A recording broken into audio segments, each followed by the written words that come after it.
전 세계에서 찬양이 아주 아름답기로 유명한 찬양대가 로마 한인교회입니다. 로마 한인교회 찬양대 전부 전공자거든요. 그런데 저는 로마 한인교회보다 여기가 훨씬 좋은 것 같습니다. 우리 온라인으로 들으시는 분들은 잘 모르실 텐데 꼭 현장으로 오셔서 우리 온라인으로 예배드리시는 분들 이 감동을 함께 누려주시기 바랍니다. 사사기는 지금 사사기 강의를 쭉 하고 있는데 사사기 마무리가 되고 있어요. 사사기는 우리에게 우상 숭배가 무엇이냐를 아주 깊게 가르쳐 줍니다. 그냥 뭐라고 할까요? 어떤 신상이 있어서 우상이 아니고 우리가 속고 있다는 거죠. 우리조차도.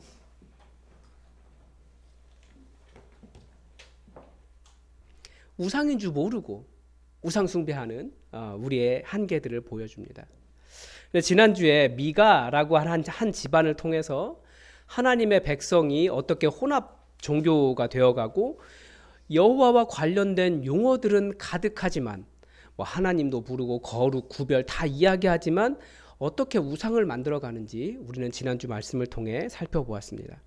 그 이후에 그 집안이 어떻게 되었습니까? 그게 이제 18장에서 보여주는데 18장 1절에서도 그렇게 이야기해요. 그때 이스라엘에 왕이 없었다라는 구절로 시작합니다.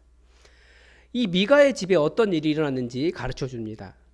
단지파라고 하는 지파가 기업을 찾아다닐 때, 그러니까 이 이야기의 실제 배경은 사사기 초기라는 것을 알 수 있죠. 지금 원래 단지파는 지금 말하면 가자지구, 블레셋 쪽 그쪽이 원래 단지파 위치인데 거기서 자리를 못 차지해가지고 이게 위쪽으로 올라갑니다. 그러니까 지금 그 위쪽으로 올라가던 상황을 보여주고 있는 거예요. 나중에는 이스라엘의 영토가 단이 맨 위에 이스라엘 북쪽에 단이라고 이야기하는데 원래 거기가 이스라엘의 그 단지파가 배정받은 땅은 아니었습니다. 단지파가 이 미가의 집에 가보니까 자기들이 알던 레위 청년이 그 집안에 제사장으로 있는 겁니다. 그리고 자기들도 거할 땅을 찾았습니다. 그리고 미가의 집에 있던 자기가 이제 땅을 찾게 되니까 미가의 집에 있던 그 비싼 새긴 우상과 에봇과 드라빔을 빼앗아 갔습니다. 훔친 것도 아니고 아주 당당하게 힘으로 딱 밀고 들어가서 아무 말 못하게 하고 뺏어왔어요. 이 집안의 제사장 되었던 그 레위인 청년도 한 집안의 제사장이 되는 것보다 한 지파의 제사장이 되는 것이 훨씬 낫겠다라고 해서 자기를 아들처럼 대해준 미가를 배신하고 이 도둑질에 동참하고 그 집을 나옵니다. 그래서 18장 마지막에서 하나님의 집이 여전히 실로에 있었는데 단 자손의 땅에 미가가 만든 새긴 신상이 있었다라고 가르쳐 줍니다. 그러니까 여호와 하나님 아마 이 신상을 분명히 그런 여호와라고 불렀을 가능성이 있어요. 그러니까 이런 우상 숭배가 일어나고 있는 거죠. 혼합 종교 안에서. 그러니까 이 미가의 새긴 신상 사건은 우상이 어떻게 만들어지는가 뿐만 아니라 악이라고 하는 것이 얼마나 평범한가도 가르쳐 줍니다. 악이라고 하는 것이 꼭 엄청나게 잔인하고 폭력적이어서만 악이 아닙니다. 지금 28장에서 계속 가르쳐주는 악은 누구를 통해 일어났습니까? 자기 기업, 그러니까 하나님께 주신 땅을 찾아가는 사람들을 통해서 일어나고 있습니다. 자기가 살 땅을 찾아가는 사람들을 통해서도 일어납니다. 그것도 지금 여호와 하나님께서 그들에게 주실 기업을 찾아가고 있는 거예요. 근데 하나님의 기업을 찾아가고 있는데 그 사이에 악이 일어나는 거죠. 그리고 이 레위인 제사장을 통해서도 일어났습니다. 이 레위인 제사장이 뭐라고 이야기하냐면 여호와의 이름으로 단지파가 평안하게 자기의 땅을 얻을 것이다 라고 예언을 해주거든요. 그러니까 여호와의 이름으로 예언하고 있는데도 이 레위인을 통해서도 아주 한 집안의 그런 악이 일어나고 있는 겁니다. 신상을 세우고 한 지파를 위해 섬기며 여호와 하나님을 잘 섬긴다고 생각했겠지만 그것이 결국 하나님의 집이 실로에 있고 정통 제사장이 실로에 세워져 있는데 자기도 제사장 되고 싶다고 세우는 그런 악이 발생한 겁니다. 사사기는 우상 숭배를 그렇게 설명하고 있습니다. 너무나 평범한 그저 잘 살고 싶고 혹은 여호와의 이름으로 형통하고 싶고 겉으로 보기에는 제단과 신상과 레위인 제사장까지 다 갖춘 겉으로 보기에는 매우 적절해 보이지만 실상을 내가 원하는 것을 얻기 위해 다른 사람을 너무나 쉽게 짓밟고 있다면 그것은 악이라는 거죠. 미가의 집안이 단지파와 레위인 제사장에게, 레위인 청년에게 짓밟혔습니다. 물론 미가도 어머니의 것을 도둑질하는 사람이었습니다. 그러면서 다 입에는 뭐가 붙어 있습니까? 여호와, 여호와, 여호와. 그게 악이라는 거예요. 이스라엘이 왜 우상 숭배하느냐? 그게 우상 숭배였다라는 거예요. 입으로는 여호와를 부르지만 정말 하나님께서 원하시는 삶은 눈꼽만큼도 없는 것. 그게 우상 숭배였다라는 거죠. 우리의 믿음은 선택입니다. 본능이나 충동이 우리에게 너무나 쉽게 선택하도록 하는 것에 대해서 하나님의 말씀이 그것이 아니다라고 하시면 언제든지 그것을 포기하고, 손해가 나도, 내 생각과 달라도, 내 주변에서 다 그렇게 말하지 않아도 우리는 하나님의 말씀을 선택하며 손해보는 삶이 그리스도인의 삶입니다. 우리는 그 선택하는 거예요. 그러니까 말씀을 선택하는 것이 믿음이죠. 사람들은 권력이나 이익이나 욕망을 따라 혹은 두려움을 따라 선택합니다. 그러나 우리는 말씀을 따라 선택하는 사람들입니다. 그런데 사실 아무 생각 없이 이렇게 욕망을 선택하는 일은 너무나 평범해서 다 그렇게 하고 있으니까 우리는 그게 악인지도 모른다는 거예요. 그리고 나중에는 하나님조차도 아주 내 수준으로 평범하게 만들어서 하나님이 선과 악을 어떤 평가할 수 없는 존재로 만들어 버립니다. 하나님을 평범하게 만들어 버리는 거죠. 그게 왜 그렇습니까? 다 말씀을 듣지 않아서 그렇습니다. 하나님의 심장을 갖지 못한 사람들은 아무리 성경을 읽어도 하나님의 뜻을 드러내기가 굉장히 어렵습니다. 우리가 평범하게 살기보다 하나님의 뜻이 무엇인가 말씀을 드러내는 삶이 필요합니다. 이제 오늘 본문에는 또 다른 레위인이 나옵니다. 왜냐하면 하나님께서 이스라엘 백성을 그 땅에 가져다 두신 이유가 있습니다. 수많은 사람들, 원래 가나안 원주민들을 다 죽이면서까지 하나님께서 이스라엘을 그 땅에 갖다 놓으신 이유가 있습니다. 이스라엘이 거룩하기를 바라신 거예요. 그런데 그 거룩함이 이스라엘 통해서 모델링이 되기를 바라셨는데 안 되니까 이제 더 거룩해야 할 레위인을 통해서 하나님의 백성됨이 어떻게 좌절되고 있는지를 오늘 본문이 보여주는 거죠. 오늘 본문 19장 1절도 역시 이스라엘의 왕이 없을 때에 라는 구절을 시작합니다. 이 왕이 실제 이스라엘의 왕을 의미하기도 하지만, 그러니까 왕정 이전 시대를 의미하기도 하지만, 이들에게 진짜 왕이신 여호와 하나님이 계시는데 그들이 여호와를 왕으로 모시지 않은 그들의 영적 상태를 보여주기도 합니다. 그리고 이 구절 뒤에 생략된 말이 무엇인지 여러분 다 아시죠? 그게 뭡니까? 다 자기들 소견에 오른 대로 했다. 참 표현이 멋있죠. 소견에 오른 대로. 그게 아니고 다 지들 마음대로 했다. 이런 말입니다. 다 자기들 마음대로 했다입니다. 그러니까 이 구절을 다르게 읽으면 어떻게 읽을 수 있냐면, 이스라엘에게는 아무런 문제가 되지 않았지만 하나님 보시기에는 악했다. 이렇게 읽을 수 있는 겁니다. 그들에게는 아무 문제 없었어요. 그러나 하나님 보시기에는 악했다라는 거죠. 그러니까 악이라고 하는 것은 그 시대의 풍조, 그 시대의 문화, 다른 사람들도 다 하는 것과 만나면 너무나 평범해지는 거예요. 다른 사람 다 하니까. 오늘 본문의 핵심 인물은 이름도 나오지 않는 레위인이었습니다.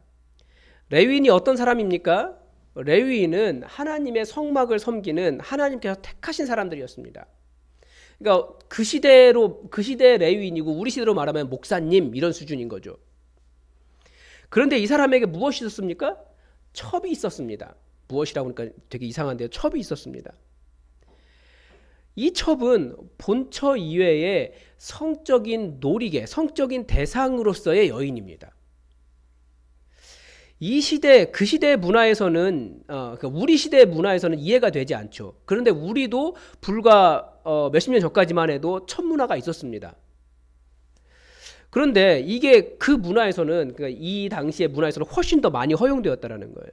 그러니까 이 여성은 여성이라는 인격체가 아니라 성적 놀이개였습니다. 어떻게 이런 일이 일어날 수 있습니까? 결혼이란 무엇입니까? 제가 신방 다니면서 재밌는 것을 알았습니다. 혹시 머퉁이라는 단어를 아십니까? 처음 들어보는 단어죠. 저희 동네 그 사투리거든요. 머퉁이. 이게 핀잔은 아닌데요. 핀잔에 가까우면 자꾸 이렇게 뭐라고 하면서 그런 거 있잖아요. 그러니까 제가 그 신방 다니다 보니까 부부가 그렇게 머퉁이를 하시더라고요. 그게 머퉁이에요. 예. 그러면서 이렇게 투닥투닥 하면서 되게 그런데 재밌어요. 그걸 들어보면.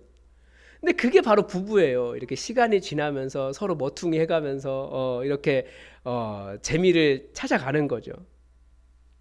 성경이 가르쳐주는 결혼은 서로 다른 남녀가 만나서 한 몸을 이루어서 온전한 하나를 이루어가는, 하나가 되어가는 과정이 결혼입니다. 그래서 젊을 때보다 시간이 지날수록 육체적인 매력은 없어도 더 이상 없으면 안 되는 존재, 그렇게 되어가는 과정이 결혼이라는 거예요. 저는 이 결혼을 통해서 항상 삼위일체를 배운다, 이런 말씀을 드릴 정도로 결혼이라는 것은 하나가 되는 그런 과정입니다. 안 되기 때문에 서로 계속해서 부딪혀가면서 하나를 이루어가는 거예요. 그런데 성경에 보면 믿음의 인물들도 첩을 두었습니다. 그러면 하나님께서 첩을 인정하고 계시는 걸까요? 아니라는 거예요. 성경은 그냥 이스라엘의 문화, 어떻게 보면 그 땅의 문화를 보여줄 뿐이지 이 첩 문화가 옳다라고 말하지는 않습니다. 그런 첩 문화 많은 안에는 결국 엄청난 고통을 주었어요.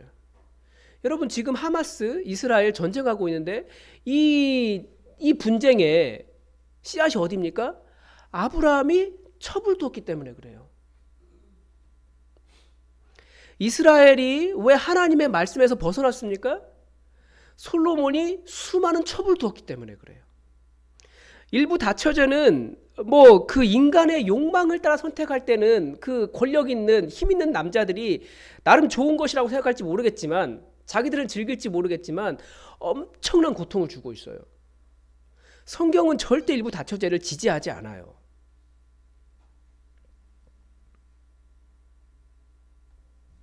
그런데 거룩해야 할 말씀의 사람, 이 레위인조차도 첩을 두었다라는 겁니다.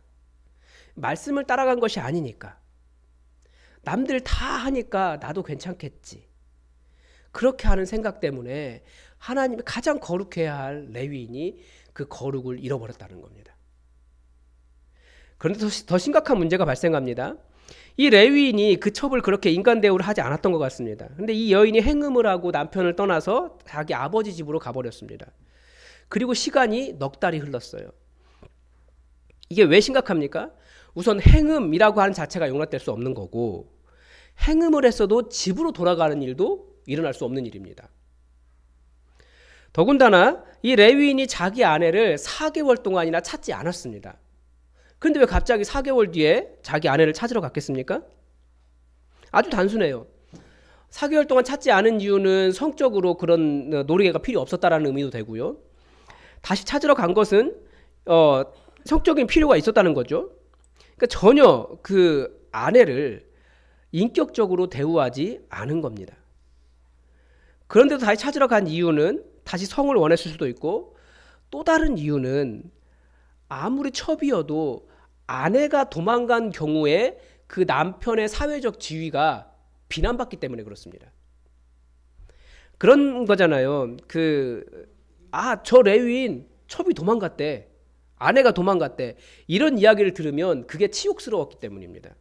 그러니까 자기의 사회적 지위가 흔들리니까 그제야 찾으러 간 거예요. 그러니까 전혀 이 여성에 대해서 어떤 인격적인 존재로 대우하지 않는 거죠. 이 레위인이 첩을 데리러 그 여인의 아버지의 집으로 갔습니다. 그랬더니 그 여자의 아버지가 그를 보고 기뻐했다라고 되어 있어요. 너무나 기뻐해서 며칠 동안 집에 못 가게 붙잡아놨어요. 계속 그 남편 되는 레위인, 그 사위 되는 레위인을 그 마음에 흡족하게 하려고 노력을 많이 합니다. 이 여인의 아버지는 또 왜 이렇게 그 레위인의 비유를 맞췄겠습니까? 가늠한 것도 그렇고 도망치는 것도 그렇고 이것이 가문의 수치였기 때문에 그렇습니다. 사형에 해당하는 일입니다.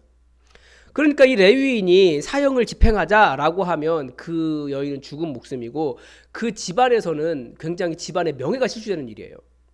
그러니까 지금도 중동 지방에서는 명예살인이 일어나잖아요. 오빠가 여동생을 죽이고 그래놓고 우리 집안의 명예가 회복되었다, 지켰다 이거죠. 그러니까 지금 이 여인의 아버지도 그 여인, 자기 딸의 어떤 인격성보다도 그냥 자기 집안의 명예가 훨씬 더 중요했던 거예요. 그리고 이 모든 과정 속에 핵심 인물이지만 그 목소리도 들리지 않는 한 사람이 있습니다. 이 여인이에요. 자기가 선택도 못합니다. 그저 남편이라는 사람과 아버지가 다 결정해요.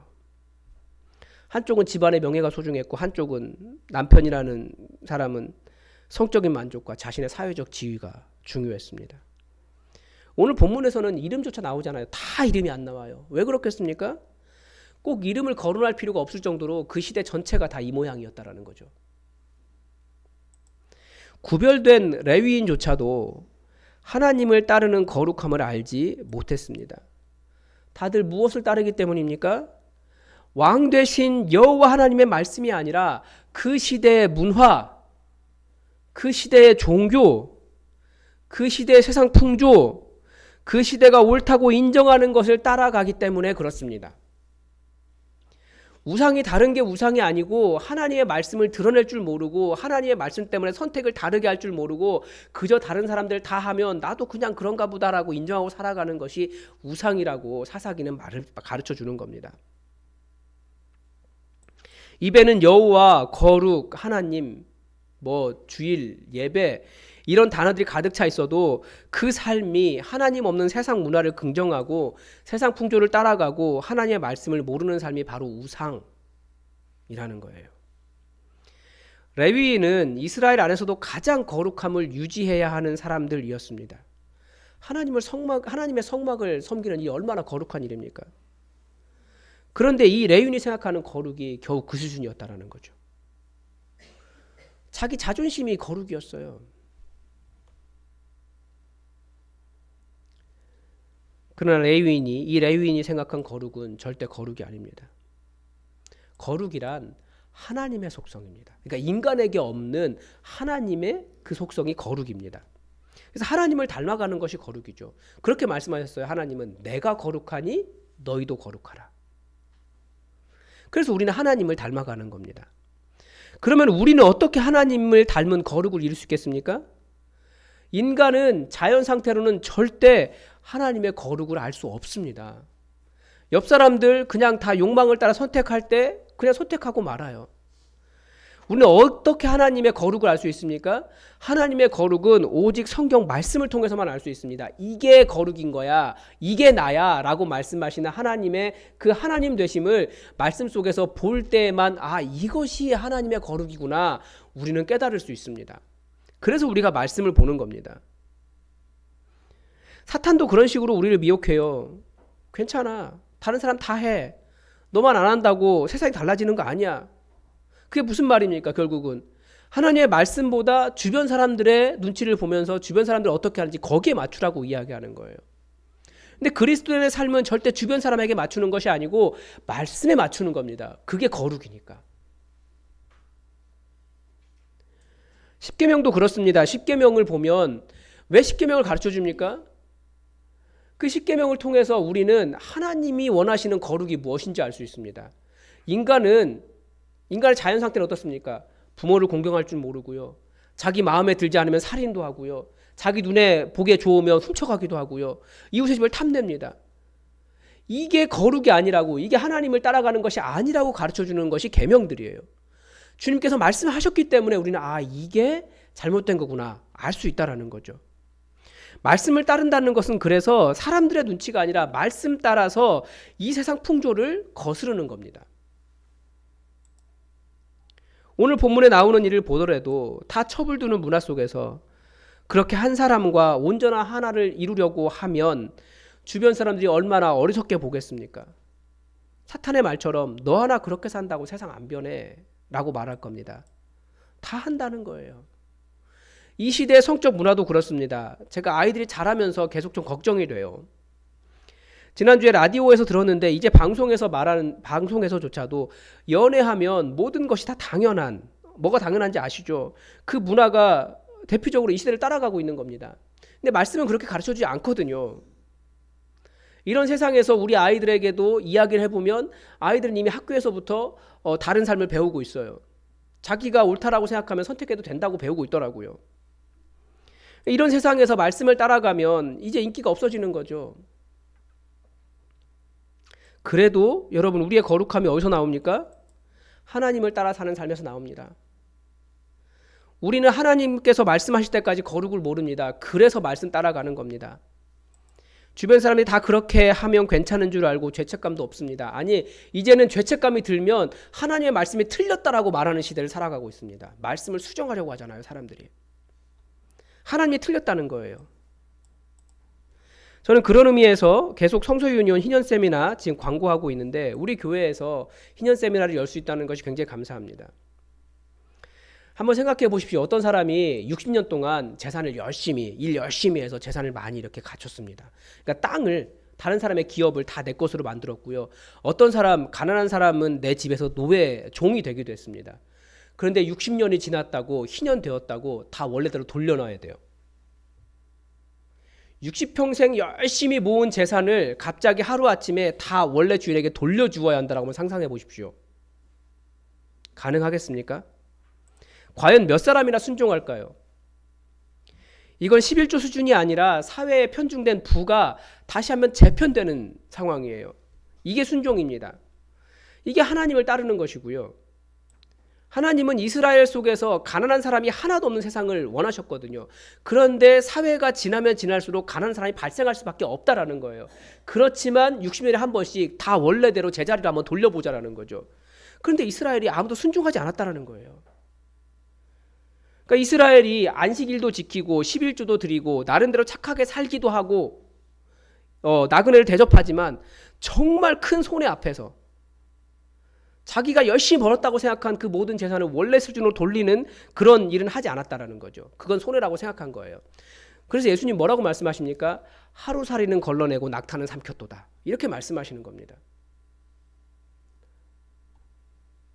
이런 문제는 우린 또 다른 곳에서도 볼 수 있습니다. 이 아내를 데리고 집으로 가던 이 레위인이 날이 저물어 여부스에 이르렀습니다. 이제 우리가 읽은 부분은 여부스가 아니고 이제 그 기브온에 기브아로 간 것까지만 지금 우리가 알고 있죠. 여부스는 다윗이 정복하기 전까지 이방 여부스 족속의 땅이었습니다. 그래서 다윗이 정복해서 예루살렘으로 만든 곳이 이 여부스입니다. 그래서 이때까지만 해도 이방 여부스에 속해 있었기 때문에 이 레위인이 그래도 우리가 이방 땅에 갈 것이 아니라 우리 이스라엘 사람에게 가자라고 해서 기브아로 갔습니다. 그리고 거기에서 나그네를 잘 대접하는 한 노인을 만났습니다. 그런데 그 성읍의 불량배들이 그 집을 에워싸고 그 레위인과 관계를 하겠다고 그 레위인을 내놓으라고 한 거죠. 그러니까 동성애의 문제인 거예요. 이것도 그렇습니다. 말씀은 그런 남색하는 자를 죽이고 전부 다 그 땅에는 절대 없게 하라고 말씀하셨는데 이스라엘 백성들이 말씀을 듣지 않는 거예요. 그게 그 시대의 문화였던 거죠. 하나님의 백성들 안에서 얼마나 하나님을 닮은 거룩이 없는지 다시 깨달을 수 있습니다. 그런데 정말 있어서는 안 될 또 다른 일이 발생하죠. 이 레위인이 그 아내를 그 불량배들에게 주었고 그 아내는 그 불량배들에게 밤새 희롱을 당하다가 새벽에 그 집 앞에 이렇게 엎드려 죽었습니다. 그리고 이 레위인은 또 그 아내가 집 문 앞에 엎드려 있으니 집에 가자 하고 툭툭 쳤습니다. 죽어 있었는데 너무나 말도 안 되는 비인격적인 상황들이 너무나 많이 발생해 있는 거예요. 하나님은 이스라엘을 하나님의 백성으로 택하셨습니다. 하나님의 백성이라는 말은 하나님을 닮은 거룩이 있어야 한다라는 것을 이야기하는데 절대 이스라엘이라고 하는 그 이름 자체가 그 하나님의 백성으로서의 거룩함을 보장하지 않는다라는 걸 알 수 있는 거죠. 정말 주의 말씀을 따르기 위해서 내가 손해보고 세상을 거스르려고 하지 않으면 절대 그리스도인의 거룩은 이루어지지 않는다라는 것을 다시 한번 알 수 있습니다. 레위인도 마찬가지입니다. 레위인 하나님을 열심히 섬겼겠죠. 지금 이 사람이 뭐라고 이야기하냐면 자기는 여호와의 집으로 가고 있다라고 이야기해요. 사는 곳도 성막이었어요. 그러나 레위인이라고 하는 정체성도 여호와의 집으로 간다라고 하는 그가 사는 거주지도 그의 거룩함을 보장하지 않는 거예요. 그 안에 말씀을 따라가기 위해서 내가 내 욕망을 따른 선택이 아니라 말씀을 선택하는 삶이 없으면 그건 절대 거룩을 보장하지 않습니다. 물론 이 레위인 열심히 그 직분 따라서 하나님을 섬겼을 겁니다. 성막 잘 섬겼을 겁니다. 예식이나 규정이나 안식일이나 11조나 월삭이나 잘 섬겼을 겁니다. 그러나 절대 그것이 거룩이 될 수 없다라는 거예요. 사람에 대한 그 사람을 정말 불쌍히 여기고 사람을 사랑하신 그 하나님의 그 사랑이 없으면 그런 외양은 다 거룩이 아닙니다.